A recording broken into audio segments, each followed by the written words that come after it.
இனிய வணக்கங்களுடன் உங்கள் ஸ்கைடெக். நம்ம பார்க்க போகிறது AG4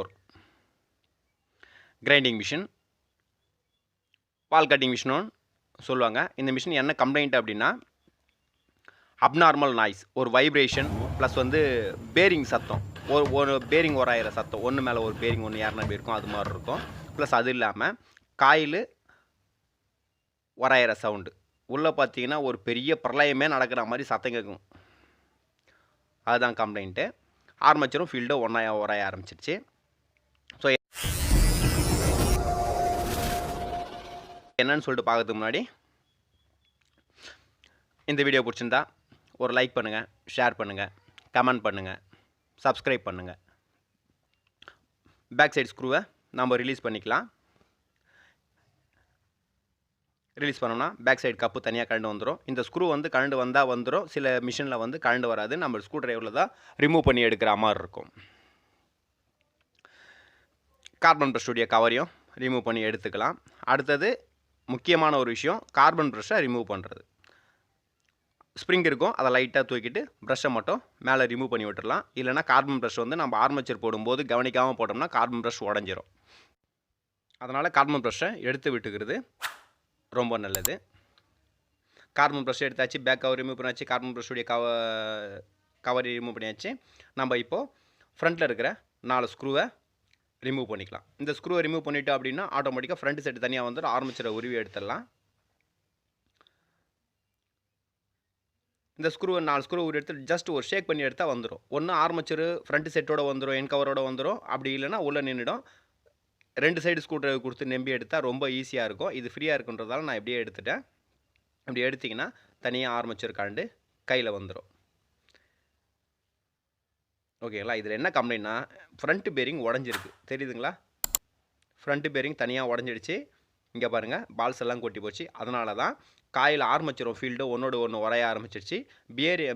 கியர்லேயும் மேலே கியர் ஏற ஆரம்பிக்குது. இப்போ பாருங்கள், அந்த ஷைனாக இருக்குது பாருங்கள், அதெல்லாம் ஃபுல்லாக உறைஞ்சிருக்கு, தெரியுதுங்களா? இது மாதிரி உராயும் போது ஆர்மேச்சர் போகிறதுக்கு உண்டான வாய்ப்புகள் ரொம்ப அதிகம். நம்ம கவனிக்காமல் ஓட்டிகிட்டே இருக்கிறோம் அப்படின்னா, கண்டினியூஸாக ஓட்டிகிட்டே இருந்தால் கண்டிப்பாக ஆர்மேச்சர் போயே ஆகும். ஆர்மேச்சர் போனாலும் பரவாயில்ல, ஷாக் அடிக்க ஆரம்பிச்சிடும் மிஷின். இப்போ பார்த்தீங்கன்னா ஃபீல்டு காயில் உங்களுக்கு கவர் ஆகுதான்னு தெரியல, ஃபீல்டு காயிலையும் உள்ளே ஃபுல்லாக நல்லா உறைஞ்சிருக்கு. அது கேமராவில் கவர் ஆகுமா ஆகலையான்னு தெரியல, அதனால் பார்த்துக்குங்க. இது மாதிரி ஆர்மேச்சர் உராயும் போது பார்த்தீங்கன்னா அந்த கோர்லாம் ஒன்றோட ஒன்று அப்படியே சாஞ்சி காயில் மேலே பட்டுரும். காயில் மேலே பட்டுது அப்படின்னா பாடி ஆரம்பிச்சிடும், மிஷின் ஷாக் அடிக்க ஆரம்பிச்சிடும். அதனால் இது மாதிரி அப்நார்மல் சத்தம், ஒன்றில் கட கட கட கட கட கடன்னு உராயிற சவுண்டெல்லாம் கேட்கும். அது மாதிரி சத்தம்லாம் கேட்கும்போது என்னன்னு சொல்லிட்டு கம்ப்ளைண்ட்டை முதல்ல செக் பண்ணிக்கோங்க. இப்போ பார்த்தீங்கன்னா பேரிங்குடைய அவுட்டர் டயா கையில் வந்துருச்சு. ஐடி இன்னர் டயா உள்ளே நின்று போச்சு. அங்கே பாருங்கள், ஐடி உள்ளே நிற்கிது. இது பார்த்தீங்கன்னா உள்ள கேப் இருக்காது, கொஞ்சம் எடுக்கிறது கொஞ்சம் கஷ்டம். அதனால் இதை தட்டி எடுக்கிறது ரொம்ப ஈஸியான வேலை நம்மகிட்ட இருக்கிற டூல்ஸுன்றதால. அப்படி இல்லைனா இதுக்கு புல்லர் இருக்கும், அது வேணால் வாங்கி போட்டுக்கலாம். புல்லர் நம்ம வீட்டில் வச்சுருக்கிற 1-2 மிஷினுக்கு புல்லர் வாங்கி போடணும் அப்படின்னா அது தேவையில்லாத செலவு தான். சும்மா தட்டி எடுத்துடலாம். ஏன்னா இதுக்கப்புறம் அந்த காலரும் யூஸ் பண்ண போகிறதில்ல, கழட்டி மாத்திர பேரிங்கையும் யூஸ் பண்ண போகிறதில்ல. பேக் பேரிங்கையும் அதே மாதிரி கழட்டி எடுத்துக்கலாம். பேக் பேரிங்கை நாங்கள் பார்த்தீங்கன்னா ஒரு ஸ்கொயர் டியூப்பில் ஒரு புல்லர் மாதிரி ரெடி பண்ணி வச்சுருக்கோம், அதை போட்டு கழட்டி எடுத்துருவோம். ஃப்ரண்ட் பேரிங் கட்டிடலாம், பேக் பேரிங்கும் கட்டிடலாம். உடஞ்சிருக்குன்றதால தட்டி காட்டணும். பேக் பேரிங்கை நம்ம புல்லர் மாதிரி சும்மா ஒன்று வெல்டு வைக்காமல் இருக்குது, சும்மா ரெடி பண்ணது.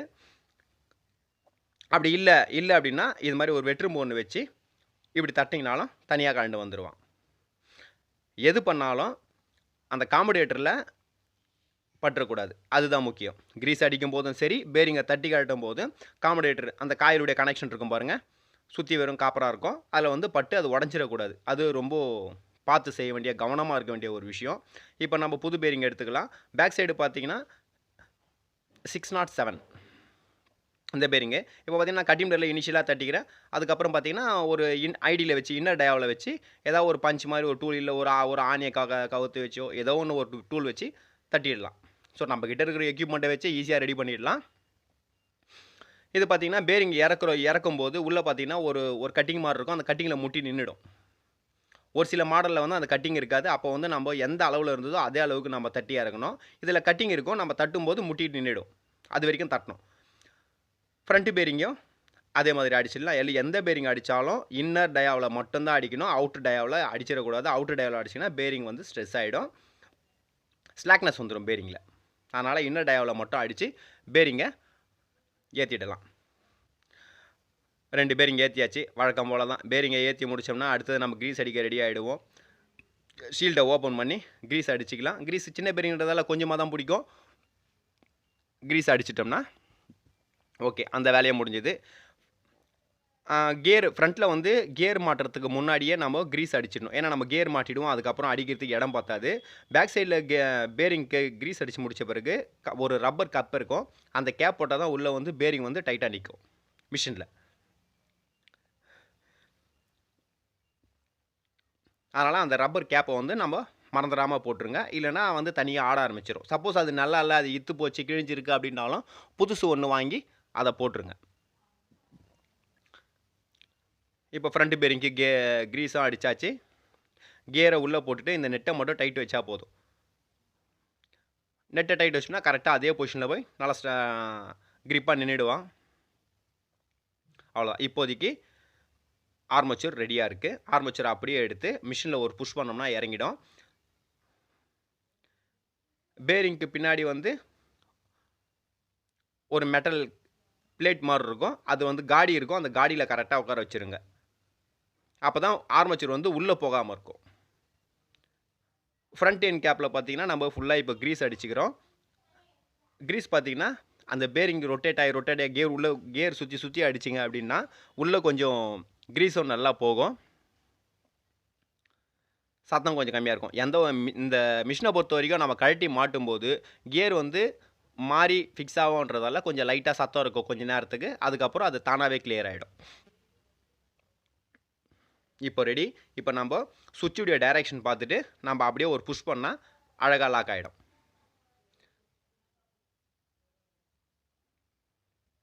லாக் ஆகிட்டு லைட்டாக சுற்றி பார்த்தா சுற்ற ஆரம்பிச்சிடும். அதுக்கப்புறம் நம்ம 4 ஸ்க்ரூவை போட்டு டைட் வச்சிடலாம். டைட் வைக்கிறது எப்போ பார்த்தாலும் ஆப்போசிட் போட்டு ஒரே ஈவனாக டைட் வைங்க. ஈவனாக டைட் வச்சிங்கன்னா உங்களுக்கு கிளியராக செட்டிங் ஆகிறதுக்கு ரொம்ப ஈஸியாக இருக்கும். அசம்பிள்டும் ரொம்ப ஈஸியாக இருக்கும்.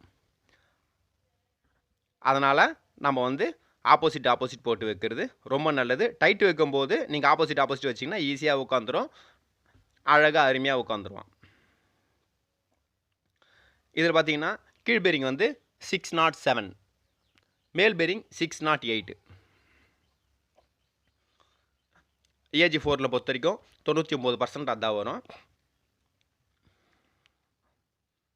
பாருங்கள், ஸ்க்ரூ ஆப்போசிட் போட்டுக்கலாம், டைட் வச்சுக்கலாம்.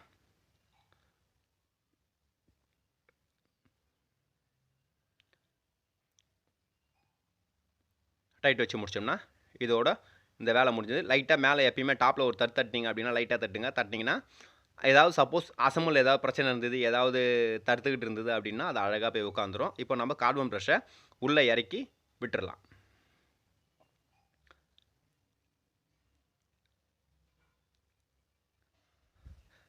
அதே மாதிரி அந்த சைடும் கார்பன் ப்ரஷை உள்ளே இறக்கி விட்டுடலாம். ஏன்னா எல்லாம் ரெடி ஆகிடுச்சு. இதுக்கப்புறம் நம்ம கார்பன் ப்ரஷை தள்ளி விட்டுட்டு நம்ம தாராளமாக போட்டு பவர் சப்ளை செக் பண்ணலாம்.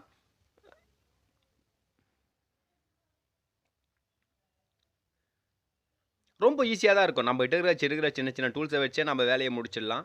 கொஞ்சம் கேர்ஃபுல்லாக பண்ணுங்கள். பேரிங்கை கழட்டி எடுத்துகிட்டு கழட்டுறது மட்டும்தான் ஒரு வேலையாக தெரியும். அதுவும் ஒரு வெற்று இருந்தால் கூட கழட்டி எடுத்துடலாம், வேறு ஒன்றும் ஆகாது. வேணும்னா புல்லர் வாங்குறதெல்லாம் வாங்கி வச்சுக்கலாம். புல்லர் ஒரு 250 ரூபா 300 ரூபா அந்த ரேஞ்சில் வரும். இப்போ பாருங்கள், இந்த மிஷினை போட்டு ஆன் பண்ணுறேன். இப்போ நான் பேக் கவர் போடலை. பேக் கவர் போடாமல் நான் யூஸ் பண்ணுறேன். அதே மாதிரி நீங்கள் யூஸ் பண்ணாதீங்க. மிஷின் ஓகே, நல்லா கிளியராக ஓடுது. இதுக்கப்புறம் நம்ம எடுத்துகிட்டு பேக் சைடில் சுவிட்ச் ஆன் இருக்கிற கவரை போட்டு க்ளோஸ் பண்ணிடலாம். Machine okay. இந்த எப்பயுமே வந்து லைட்டாக கியர் சத்தம் கழட்டிட்டு மாட்டும்போது கொஞ்சம் லைட்டாக கியர் சத்தம் வர தான் செய்யும். நம்ம அது கொஞ்சம் நேரம் ஓட்டின உடனே கிளியர் ஆகிடும். இந்த உராயிற சத்தம், கியர் சத்தம், இந்த சத்தம்லாம் வரும்போது நம்ம டக்குன்னு என்ன கம்ப்ளைண்ட்டுன்னு சொல்லிட்டு உடனே பார்த்துடணும். 99% ஃப்ரண்ட் பேரிங்காக இருக்கும். கியர் சத்தம் வந்ததுன்னா, கியர் சத்தம் வராமல் உராயிற சத்தம் மட்டும் வந்தது அப்படின்னா பேக் பேரிங்காக இருக்கும். கியர் சத்தமும் சேர்த்து டமால்டின்னு கியர் மேலே ஒன்று இடித்து அடிக்கிற சத்தம் வந்ததுன்னா ஃப்ரண்ட் பேரிங், வெறும் உராயிற சத்தம் மட்டும் இருந்தது அப்படின்னா பேக் பேரிங். 99% ஃப்ரண்ட் பேரிங் மட்டும்தான் போகும். பேக் பேரிங் வந்து கொஞ்சம் டைமிங் எடுத்துக்கும். ஃப்ரண்ட் பேரிங் தான் சீக்கிரம் உடஞ்சிரும். இப்போ நம்ம பேக் சைடு அந்த 2 ஸ்க்ரூவை டைட் வச்சுக்கலாம். டைட் வச்சுட்டு முடிச்சுட்டு கார்பன் ப்ரஷுடைய கேப்பை போட்டுட்டு அதுக்கு ஸ்க்ரூவை வச்சு டைட் வச்சிட்டோம்னா ஒரு நார்மல் டைட் வச்சுக்கலாம். அந்த சைடும் கார்பன் ப்ரஷ் கேப்பை போட்டு டைட் வச்சுக்கலாம். ரொம்ப ஈஸியான வேலை. நீங்கள் கண்ணை மூடிக்கிட்டு இந்த வேலையை செய்யலாம் அப்படின்னு சொல்லிட்டு நம்பி கையில் எடுக்கலாம். ரொம்ப ஈஸியான வேலை. ரொம்ப கஷ்டப்பட வேண்டிய வேலை இருக்காது. மேக்ஸிமம் 99% இந்த மிஷினில் போகிறது ஒன்று டாப் பேரிங்காக இருக்கும், இல்லை பேக் பேரிங்காக இருக்கும். இந்த 2 பேரிங் தவிர வச்சு வேறு எதுவும் பெருசாலாம் போகாது. இப்போ பாருங்கள், சுற்றி விட்டோம்னா ஃப்ரீயாக இருக்குது. இப்போ நான் இதை தூக்கி கரண்ட்டில் கனெக்ட் பண்ணுறேன். சத்தத்தை பாருங்கள்.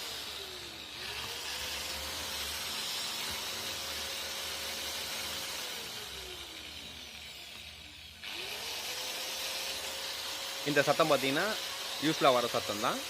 தானாகவே குறைஞ்சிரும். இதை விட குறைஞ்சி நல்லா ஆகிடும். நன்றி, வணக்கம்.